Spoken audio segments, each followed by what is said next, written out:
Привет всем! Мы рады видеть вас на нашей площадке. Сегодня мы поговорим об эффективности технопарков. Друзья, внимание на экран.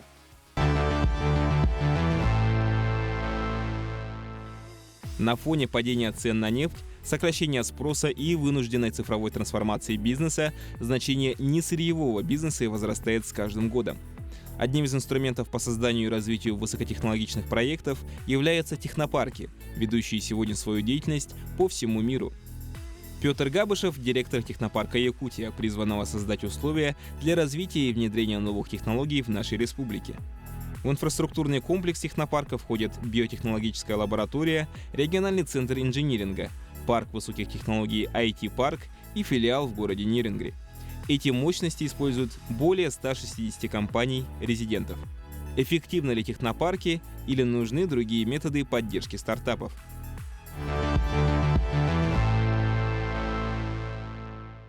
Чтобы разобраться в этой проблеме, нам нужно разделиться на две группы. Оптимисты – это те, кто считает, что технопарк – наилучшая площадка для развития молодых кадров и их стартапов.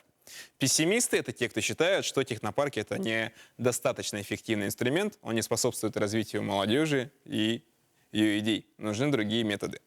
При этом каждая из сторон должна стараться перетянуть на свою сторону больше участников из противоборствующей. В конце передачи у каждого из вас будет возможность поменять свою точку зрения. Соответственно, оптимист, который убедился в аргументах пессимистов, может перейти к ним и наоборот. Итак, выбираем зоны. Оптимисты будут справа, пессимисты слева. Делимся.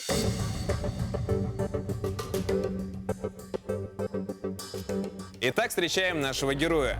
Новатор и человек, помогающий реализовать себя молодым стартаперам. Руководитель технопарка «Якутия» Петр Габышев.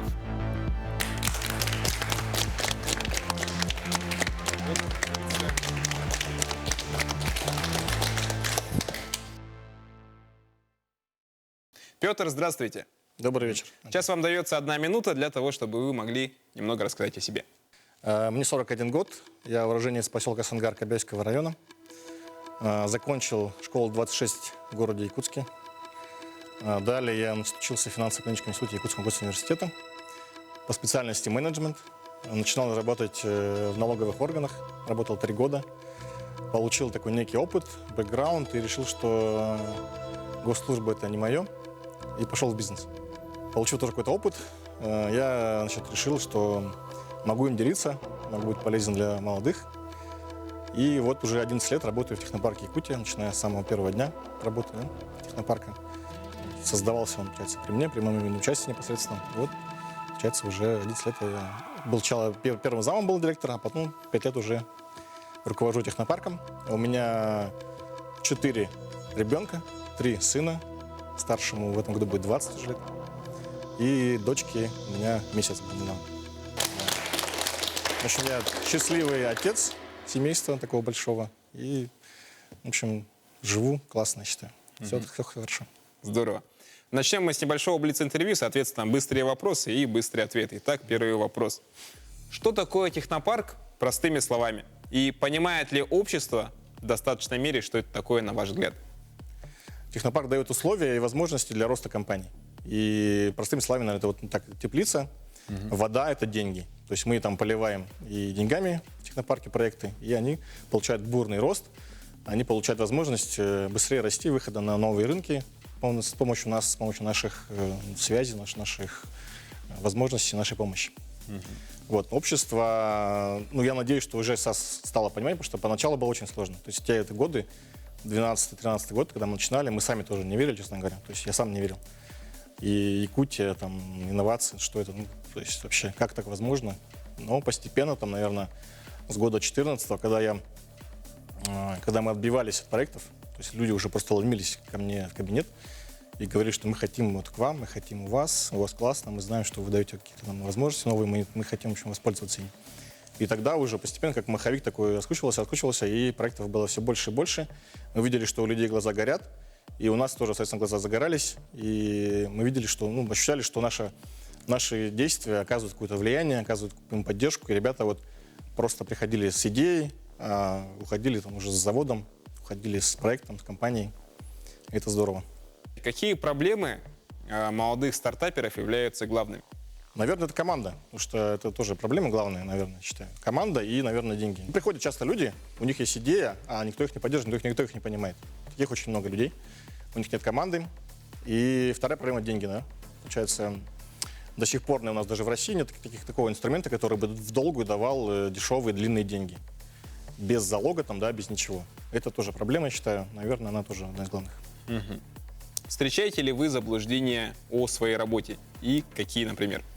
Заблуждение такое, что технопарк должен, там, не знаю, прям дать каждому там, по 10 миллионов рублей, просто потому что у него есть идея как-то что-то сделать. Это такое заблуждение такое. И каждому еще нужно дать помещение, соответственно, по бесплатной там, льготной цене вообще. И я должен каждого там слушать, сидеть там 2-3 часа в день. Потому что ко мне там куча тоже народу приходит и говорят: Петр Петрович, там, у меня вот идея такая там. Поначалу, ну, не поначалу, наверное, год, наверное, вот 16-17, когда мы были уже вот на подъеме, таких людей было очень много, было людей, таких вот, которые приходили и просто прямо требовали, что вы нам обязаны помочь, короче, вы должны нам помочь. Сейчас такого нет. А как вы считаете, что отличает якутские компании от других компаний? С других регионов, возможно, стран? Ну, наверное, наша проблема, скорее всего, это менеджмент. Мы не умеем управлять людьми. Это сложно. У нас не было такой культуры, да, такой вот, ну, народа нашей Якутии, да, управлять, выходить какие-то там, строить какие-то гигантские большие компании. Скорее всего, все-таки исключение из правил, да, что у нас какие-то компании появились. Но с тем, что они появились, это тоже плюс, и у нас сейчас компетенция эти будет нарабатываться. Я думаю, уверен, что у нас еще больше будет таких компаний, выходцев из Якутии. Они будут появляться. У нас уже там есть на подходе несколько компаний, которые растут на наших глазах, и я думаю, что они в будущем превратятся в большие корпорации, такие как уже Майтон и Индрайвер, да, которые мы сами знаем. Какие мифы вам бы хотелось развеять о якутских компаниях? Наверное, главный миф, что якутские компании ничего не могут, что у нас слабый такой уровень развития какой-то, да. Но мы этот миф уже преодолеваем, думаю, успешно. И когда мы приезжаем уже там, да, в Москву там, и говорим якутская компания из Якутии, уже отношение совсем другое. То есть они уже, ребята, ну, из Якутии, ну, значит, надо посмотреть, значит, компанию надо послушать, о чем они, что они могут. Наверное, миф такой был, но сейчас уже, к сожалению, частью он развеивается. Если говорить об IT, сейчас IT сложно назвать стабильной сферой. Почему, как вы считаете, молодежь должна выбирать IT, а не, допустим, здравоохранение или культуру? Ну, этот год был такой, наверное, он единственный, такой нестабильный, да? Вот, нестабильного. А в мире-то IT все разрастет. То есть мы видим, что рост он не прекращается. Поэтому все пройдет, а IT останется с нами. И оно останется с нами навсегда, я думаю. То есть эта цифра, оцифровка всего, там и вся, она будет продолжаться там, еще десятилетия вперед. Поэтому ребята, специалисты в IT будут востребованы там всю жизнь. При этом сложно ли вести IT-бизнес в Якутии? Вообще, с какими сложностями сталкиваются чаще всего? Ну, это не отличается ничем как от России. То есть мы в России живем, поэтому здесь, конечно, сложности у нас одни и те же. Я думаю, что Якутия там как-то особо не выделяется на этом фоне. То есть сложности такие же, как российские компании. Но, допустим, сейчас, если вы следите за новостями, последняя игра, допустим, российская, выстрелила там, да, на мировом рынке, Atomic Heart. Она разработана в России, разработчики российские, компания российская, но они продают по всему миру. И на Steam там продают, и везде. То есть, ну, как-то ребята, значит, обошли эти ограничения, значит, это можно делать. Как вы оцениваете переезд якутских IT-компаний? Я отношусь к этому спокойно, на самом деле. То есть я был в бизнесе, я понимаю, что это просто бизнес, это ничего личного, это просто бизнес. И ребят, наверное, можно понять, по большому счету. Но, конечно, хотелось бы, чтобы они не забывали про свою родину, не забывали про тех людей, которые здесь остались, и помогали им развиваться. Ну и сейчас мы слышим, видим, что они хотят это делать. Несмотря на то, что они ушли. То есть они остаются все равно в инфополе, они здесь присутствуют, мы с ними взаимодействуем все равно так же, как раньше. То есть я думаю, что будет все хорошо, и они вернутся, будут помогать нам дальше развиваться. Итак, Петр, сегодня перед вами те, кто постарается узнать вас немного поближе, ну и подискутировать на нашу сегодняшнюю тему. Справа от вас расположились оптимисты. Это те, кто считает, что технопарк – наилучшая площадка для развития молодых кадров и их стартапов. Слева от вас расположились пессимисты. Они считают, что технопарки – это недостаточно эффективный инструмент, он не способствует развитию молодежи и ее идей. Нужны другие методы. Друзья, сейчас я обращаюсь к вам, наша аудитория. Пожалуйста, поделитесь, почему вы заняли именно эту позицию? Чем обусловлен ваш выбор? Я думаю, что действительно технопарк Якутия, это, знаете, вот через такую метафору скажу. Если ты занимаешься борьбой, тебе нужен ковер, где ты встречаешься с другими игроками. И я когда пытаются спросить, в чем же тогда вот суть технопарка, то это в том, что это такой некий коворкинг-центр, как мы называем, да, немножко, где можно немножко побороться вместе с другими игроками, которые в этой же сфере. И это идеальное место, чтобы собраться, и действительно там уже происходит магия. Магия взаимодействия людей, и благодаря этому происходят новые проекты и новые прорывы. Вот так. Давайте послушаем пессимистов. Я считаю, что чтобы компании развивались, более эффективными будут исторически проверенные методы. Это методы, когда компании сами развиваются в условиях рыночной экономики и сами поднимаются. Ну, почти все мировые компании появились именно так. Давайте еще послушаем мнение со стороны оптимистов. Пожалуйста. Долгое время я работал как по классическому методу. Вот выиграл тендер, заработал денег, потратил снова, выиграл снова тендер, и так, и занимался классическим бизнесом в сфере клининга.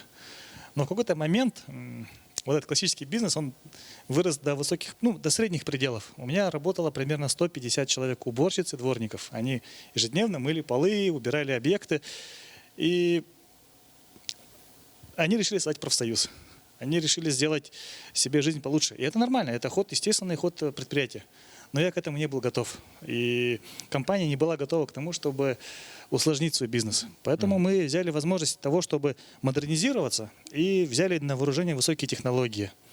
Но неоткуда было брать высокие технологии в Якутии, поэтому мы попросились стать резидентами технопарка, чтобы нам помогали, подсказали, как вообще из классического простой как орех бизнес, сделать его как инновациям. И у нас получился проект «Ведро». Это, конечно, он где-то взлетел, где-то нет, а сейчас он находится в таком состоянии долины смерти. Тоже, кстати, классическое состояние бизнесов, которое необходимо модернизировать. И вот мы сейчас совместно с институтами развития, такими как Технопарк Якутия, фонд Сколково, Техгарден Казахстан, а теперь еще и IT-парк, то есть мы сейчас ведем модернизацию именно нашего бизнеса, который мы хотим сделать глобальным из города Якутска. Мы не покинули территорию Республики Саха-Якутия, город Якутск. Мы здесь развиваемся и развиваем высокие технологии. И пошли немножко на другое масштабирование. Сейчас моего коллеги нету, но мы делаем сейчас ведро, это батрак, это автоматизацию. Очень такой интересной технологии. Мы об этом чуть позже расскажем. Спасибо.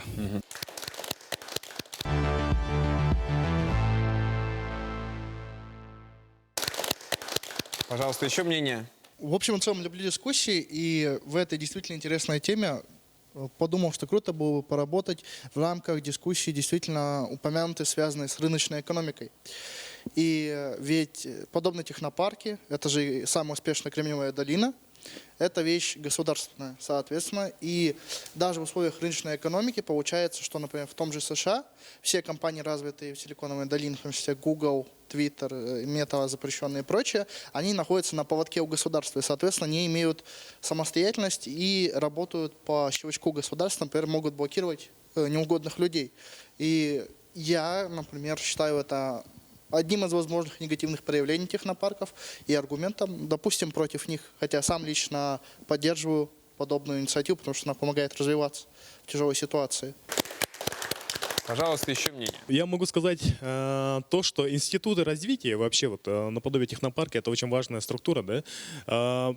Как вы знаете, стартапы — это немножко не классический бизнес, да. Стартапы имеют свойство быстро стрелять вверх, грубо говоря. Вот представьте ситуацию, да? Обычный бизнес поднимается вот так медленно, годами, да? Допустим, вы начали открывать киоск, после киоска магазин, прошло уже 20 лет, да? Уже через 40 лет у тебя 2 магазина, ты уже успешный. А стартапы, как раз-таки они стреляют вверх. В течение 1-2 лет начинаются большие деньги, да? Отличие стартапов от обычного бизнеса еще заключается в том, что они более волатильные, да? Они могут изменяться как могут. Вот, к примеру, стартап — это не обязательно IT, да? Это может быть также классический киоск, да? Который, допустим, к примеру, рос и резко на глазах превратился не в киоск, а в 100 ларьков. дешевле, но больше продаж. Да? Это стартап. И могу сказать то, что как раз-таки институты развития помогают давать вот эти компетенции многим ребятам, которые приходят даже с практически классическими проектами. Да? И я вижу то, что у моих коллег, у моих соратников, можно сказать, да, на глазах прямо бизнес меняется, мутирует в лучшую сторону, эволюция идет. Да? Человек пришел там, грубо говоря, там, как Николай с клинингом, да, вышел с роботами, как говорится. И вот я могу сказать точно то, что институты развития — это очень важная часть не только как бы в мире, да, это вообще обязательная часть, которая помогает это именно как раз-таки рыночная экономика развивать дальше. Рыночная экономика — это все-таки тоже имеет свойство мутировать, как говорится, да, эволюционировать. И как мы видим, то, что наши там последние 20-30 лет как раз-таки показали то, что стартапы — это часть нашей жизни. Чтобы выжить там, где вымерли мамонты, нужен оптимизм. И я вижу, что в пессимизме тоже оптимизм. И мне кажется, вот молодой человек очень классно тему коснулся. Почему мы должны помогать каким-то компаниям-частникам? Почему они не должны сами развиваться? Вот сельское хозяйство, например, да? Почему мы не должны поддерживать сельское хозяйство, а поддерживать какие-то инновации, какие-то IT-компании, да? Пусть сами развиваются. Вот у меня отец в Минсельхозе как раз, ну, он фермер, почетный гражданин Татинского улуса стал, хотя он прям работяга, 160 голов и прочее, прочее. И я очень понимаю, что там происходит, потому что с отцом, да, постоянно разговариваю и понимаю, как это. При этом я понимаю, что Министерство сельского хозяйства, вот вопросы сельского хозяйства, это про то, чтобы мы стояли твердо на ногах, чтобы мы никогда не падали. А технопарк — это про то, чтобы все это пульнуть наверх, чтобы это все развивалось. И мне кажется, что вот несмотря на то, что да, компании должны сами выживать, сами все делать, на самом деле Петр Петрович сегодня немножко слукавил. Он сказал, что там деньгами поливают. Почему меня не поливают тогда? Вот. И меня никто не поливал. Но жалоб нет. Почему? Потому что это место, прекрасное место, где ты получаешь такой фидбэк, иногда хейт. Вот наш народ действительно может сказать: Коля, какие ведроиды, давай просто вот ведро и пошли. Но технопарк — такое место, где ты сталкиваешься и с оппозицией, да, вот этой стороны вопроса, так и с тем, что ты можешь получить здесь поддержку. Могут сказать: Тоем, ну, дорогой, давай вперед, у тебя все получится. Поэтому технопарки нужны, ребята. Послушаем, наконец, пессимистов. Технопарк — это дело довольно благородное, своевременное и жизненно необходимое, но, с одной стороны, стоит, получается, зайти немножко с другого, скажем так, ракурса. Получается, ведь век Возрождения — это 16-17 века, это был Ренессанс, он означал начало нового мира, начало новой культуры, новой жизни. И IT-индустрия, она своего рода тоже ренессанс своего времени. И только одними технопарками, я считаю, поддержка не должна ограничиваться. Должно быть понимание со стороны общества, граждан и в целом государства. И IT, я считаю, должно быть вне политики, как космос, для лучшего развития человечества. Спасибо. Еще мнение давайте послушаем. Добавил бы в том, что нужна как бы дальнейшая трансформация технопарка, да, возможно, улучшение ее экосистемы, еще уширение, потому что мы же понимаем, что цифровые технологии — это сквозные технологии, да, они охватывают все как бы сферы жизни, и оно не подразумевает, что технопарк — это только IT, да, а IT во благо как бы всего рынка, да, нашего цифровой экономики. И оно должно идти от цифрового рубля до как бы простых как бы вещей, да, и там IoT и так далее, технологии, которые поддерживают всю нашу экономику. И, возможно, нужно смотреть в эту сторону, что нужно как бы именно изменение технопарка в какую-то другую сторону. Что ж, друзья, давайте перейдем к вашим вопросам, к нашему гостю Петру. С какими трудностями более подробно, если можно, столкнулись в ходе этих процессов, с этими новыми рынками, с новыми выходами и вообще с распространением в текущей среде, где довольно тяжело выходить на привычный западный рынок? Ну, понятное дело, что нужно будет искать опять новые связи на этих рынках, да, новые выходы. Здесь мы тоже помогаем, потому что у нас есть связь с другими технопарками, почему здесь они тоже нужны. Да? То есть в каждой стране есть технопарки. Я могу позвонить любому директору технопарка, сказать: я из Якутии, технопарк Якутия, и он меня выслушает. услышит слово технопарк, он понимает, что это, как это. И, как правило, у технопарков есть выходы на различные министерства, ведомства, там, да, на компании крупные, которые эти заказы приобретают. То есть мы в этом случае тоже помогаем. И, конечно же, это регистрация прав, прав на продукты в этой стране. Потому что очень сложно зарегистрировать право на продукт в Китае, допустим, просто практически невозможно. Там у нас 2-3 раза получилось, но это просто там шло такими какими-то усилиями неимоверными просто. Вот, тоже в этом сложность. Ну и, конечно же, это финансовые средства тоже. И вот Сергей говорит, что мы не помогаем. Ну, реально помогаем, даем деньги на развитие компании. И, ну, даем не мы, не технопарк дает, а дает фонд развития инноваций, который мы создали в технопарке. Вот. И федеральные фонды, которые тоже мы знаем, как деньги из этих фондов привлечь федеральных. Это фонд Бортника, фонд Сколково. То есть мы являемся их представителями в Якутии. И средства находим. Если видим, что проект реально рабочий, реально он выстрелит. Мы знаем это. Пожалуйста, еще вопросы? Мы частично знакомы с региональной якутской повесткой. То есть какие компании получают поддержку. Это компании, которые могут масштабировать на макрорегион. То есть на Дальний Восток, на Россию и на мир. Имеются ли подобные институты поддержки, подобные формы поддержки в других регионах? Знакомы ли вы с другими технопарками из того же Татарстана, город Казань, Иннополис, или же из Иннограда? Что можете рассказать про другие формы поддержки из других регионов? Может быть, не обязательно нам в Якутске регистрировать компании, может быть, есть смысл и там регать где-нибудь?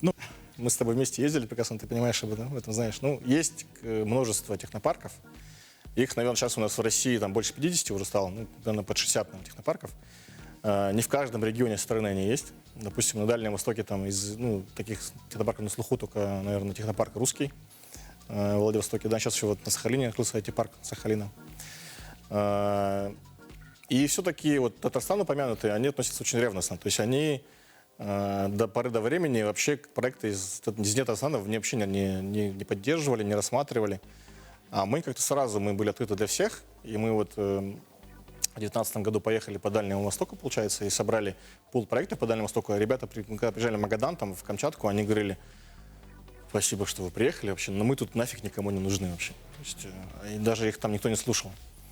А мы хотя бы их выслушали, дали им какой-то фидбэк этим компаниям, сказали, что есть такие возможности, и они были очень рады, что мы вообще из Якутии до них доехали, что кому-то они нужны вообще в этой жизни.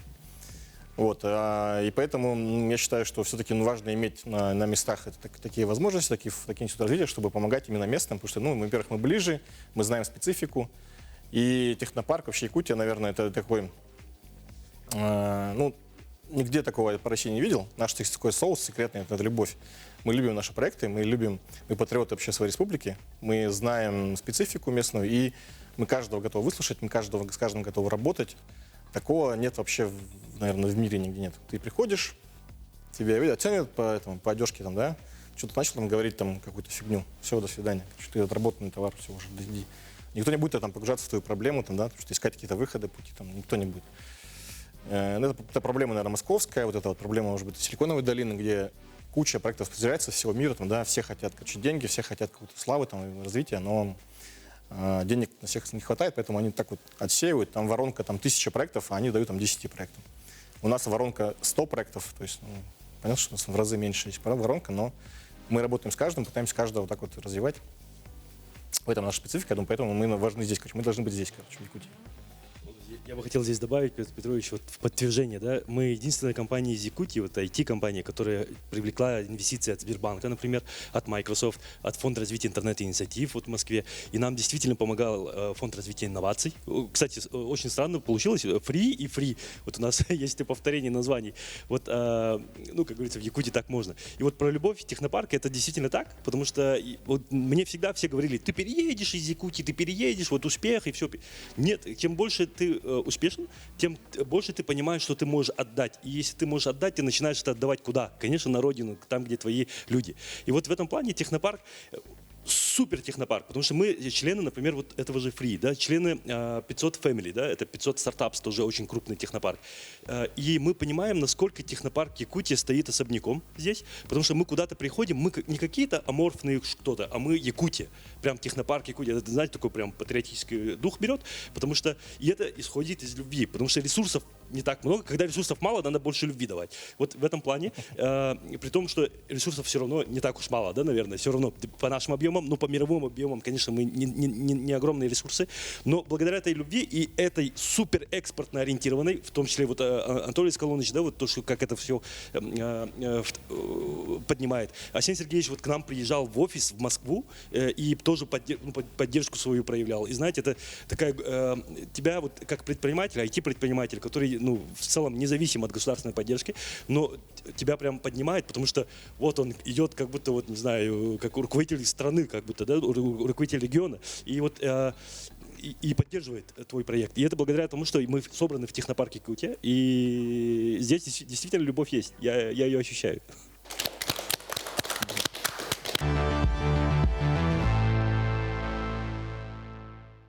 Давайте послушаем еще вопрос со стороны пессимистов. Каким образом IT-парки, ну, технопарки помогают развитию экономики страны и увеличению внутривалового продукта?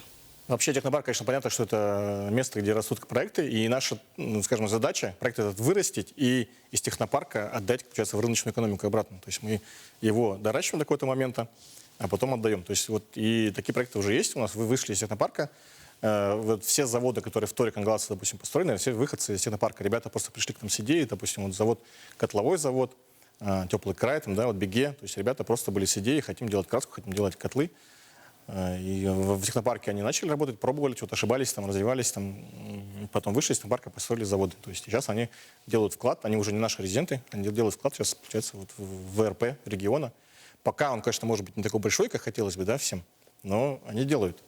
И последние годы показывают, что это очень востребовано, особенно вот ковид, там, СВО показало, что прям, ну, только резиденты технопарка, наверное, они такие гибкие, мобильные, которые могут подстраиваться под изменяющие условия и давать обществу то, что нужно.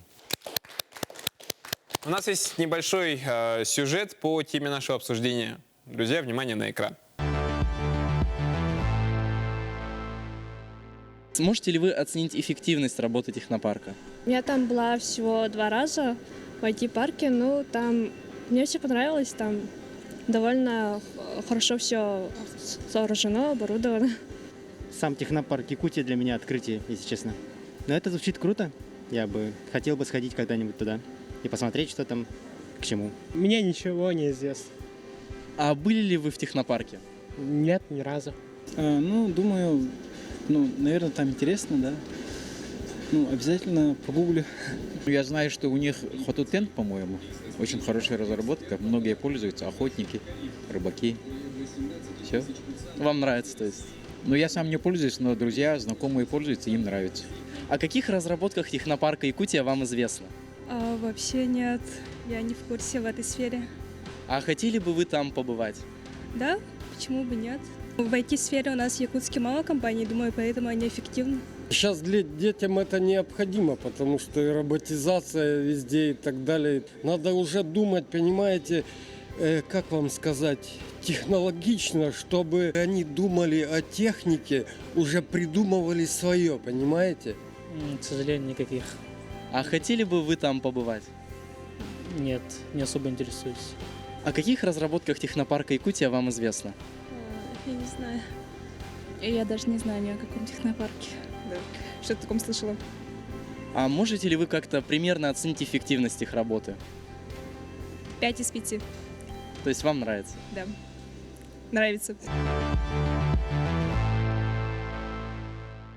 Ну что, мы с вами посмотрели небольшой видеосюжет, посмотрели ответы наших горожан о том, вообще знакомы ли они с технопарком, знают ли об его эффективности. Соответственно, друзья, хотелось бы вместе с вами задаться таким вопросом. Как вы считаете, как повысить информированность населения вообще о том, что такое технопарк и о том, чем он занимается? Как вы считаете? Вот, что для этого нужно? Ну, во-первых, я могу сказать то, что выборка людей, которых интервьюировали, грубо говоря, у которых интервью брали, это молодое поколение. Да? У нас, насколько я помню, мало кто из ребят занимается именно занимается целевой аудиторией до 20 лет. Да? Честно скажу, да, у нас же все B2B, B2G, и яркий пример вот мужчина, который сказал вот hot to tent, да, это яркий пример, как целевая аудитория работает. Если, к примеру, Николай делал бы что-нибудь молодежное, к примеру, одежда, да, какая-нибудь там модная, да, был классным модельером из технопарка, тогда, мне кажется, скорее всего, все молодые ребята, которые там выступали, говорили: да, Николай классный модельер, и знаю всю его одежду, классные худи делает. Вот так вот был бы. Поэтому я могу сказать то, что нам нужно направление развивать по части целевой аудитории людям до 20 лет. Как-то так. Хорошо. Еще варианты? Я думаю, выборка очень интересно сделана. Я поддерживаю абсолютно. Действительно, мало людей, видимо, знает. Хотя, знаете, мы в 70 стран отправляли вот книги, например, да, и везде было указано там через цифровую специальную штуку, что это произведено резидентом технопарка Якутия. 160 тысяч книг мы продали, и все равно мы не достучались до людей. Короче, нам надо идти, видимо, в локальный рынок. Мы же действительно вот в мир. И это наша недоработка, оказывается. Петр Петрович, надо больше нам, видимо, в локации еще больше. Вот одного экрана на технопарке Якутии недостаточно. Надо везде вот просеивать. И не просто, чтобы восславить это, а чтобы вот именно вот это молодое поколение, которое спрашивали, для них это сделано. Вот когда я начинал в 2005 году, когда я говорил, я буду делать компьютерные игры, мне говорили, знаете что? В 2005 в Министерстве предпринимательства даже в то время. Мне говорили, компьютерные игры в Якутии. У нас, конечно, холодно, но вы, видимо, совсем без шапки ходите, да? Вот, то есть совсем отмороженный. То есть когда у моих родителей видели, что я весь день за компьютером сижу, они говорили, по сути, зря родили, да? Вот понимаете, да? Вот такое отношение было к IT, к технологиям, и не было поддержки, но мы прорвались. И я надеюсь, что действительно вот этим молодым ребятам, у которых спрашивали, наверняка у них есть идеи, и технопарк должен к ним прийти, и я думаю, надо увеличивать объем медиамасс, чтобы информировать людей о работе технопарка Якутии. Петр, какой совет вам бы хотелось дать сегодняшней аудитории и нашим телезрителям? Спасибо, ребята, вам, что вы такие, что вы классные, заряженные, оптимистичные. И я рад, что я вас знаю, рад, что я с вами знаком. С вами приятно вообще иметь дело, приятно идти по жизни. И не надо забывать, что жизнь у нас у всех одна. И как мы ее проживем, потом это будет все-таки там как-то зачтется нам, да? Поэтому нужно жить, скажем так, делать хорошее, сеять вечное, да, и все будет у нас хорошо. Пессимистам сказать, что, конечно, да, скучно жить пессимистом, когда все плохо, там ничего не развивается, надо верить в лучшее, надо верить в себя, надо верить в людей, надо им доверять, и тогда будет все хорошо, будет движение вперед. Поэтому я считаю, желаю вам быть, может быть, пессимистом только в этом случае, да, в случае технопарков, а так по жизни надо быть оптимистом все равно, быть таким лидером, вести за собой, развиваться самим, развиваться людей вокруг себя. Спасибо. Но у нас наступил тот самый момент истины, когда вы можете поменять свою точку зрения. Соответственно, оптимисты, которые убедились в аргументах пессимистов, могут перейти к ним. Ну и, соответственно, пессимисты, которые убедились в аргументах оптимистов, могут перейти, также поменять свою сторону. Друзья, определяемся с окончательно своей позиции. Ну и на счет 3 можно будет перейти. 1, 2, 3. О, круто, круто. Давайте поаплодируем. Давайте буквально вот у двух молодых людей спросим, почему они все-таки решили поменять свою точку зрения. Доводы и аргументы были довольно сильные, и просто невозможно было не согласиться прям объективно. Ну, я думаю, что мир уже не стоит на месте, и новые институты развития предпринимательства уже показывают свою эффективность. И такие институты, как Технопарк, довольно успешные, и да, все хорошо. Петр, кого вам бы хотелось отметить из числа наших сегодняшних участников? Наверное, отвечу вот молодого человека в коричневом пиджаке, который очень аргументированно, хорошо выступает, ставит свою точку зрения и делает это очень грамотно и взвешенно, скажем так. Андрей, спасибо тебе за твое выступление, твою аргументацию, твои позиции. Она очень грамотная, очень взвешенная. Я вижу, что у тебя есть потенциал. Расти дальше, развивайся, верь только в лучшее, верь в себя. У тебя все получится. Вот такой подарок, активные наушники, очень хорошие, с шумоподавлением. Я думаю, что ты играешь, ты слушаешь музыку, и я думаю, что тебе очень полезно будет подарок. Это, сейчас любым людям молодым, которые активные, они знают, что такое наушники такие очень хорошие, они нужны. Еще раз тебе поздравляю. Аплодисменты. Андрей, пожалуйста, пару слов о себе. Меня зовут Андрей, я студент СФУ 4 курс, ИСФИР, зарубежная филология. Сам занимаюсь различной активистской деятельностью, дебаты, прочее. Стараюсь везде участвовать. Ну и, конечно, активно играю. И у меня не очень микрофон на моих наушниках, и они уже довольно старенькие. Теперь меня будут хорошо слушать. И я буду хорошо слушать своих оппонентов. Замечательно. Ну что, друзья, мы приглашаем всех подняться на наш подиум для того, чтобы мы еще могли немного пообщаться друг с другом, ну и с нашим гостем.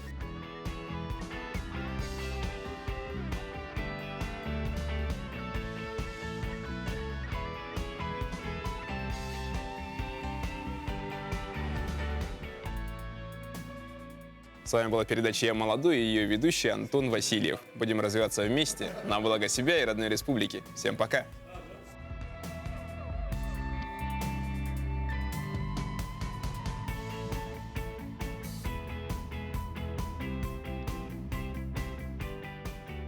Классная очень программа. Спасибо НВК СХ за эту возможность выступить. Я думаю, что эта программа как раз повысит ту информированность, то, о чем мы говорили. И если молодые люди увидят эту программу, то, может быть, больше людей станет заниматься инновациями, больше людей поверит в якутское IT и придут на технопарк. И мы всех ждем. Пожалуйста, приходите к нам. Мы каждого выслушаем, каждый получит от нас поддержку, консультацию, хотя бы какой-то фидбэк. Ждем всех в технопарке. Пожалуйста, приходите. Спасибо.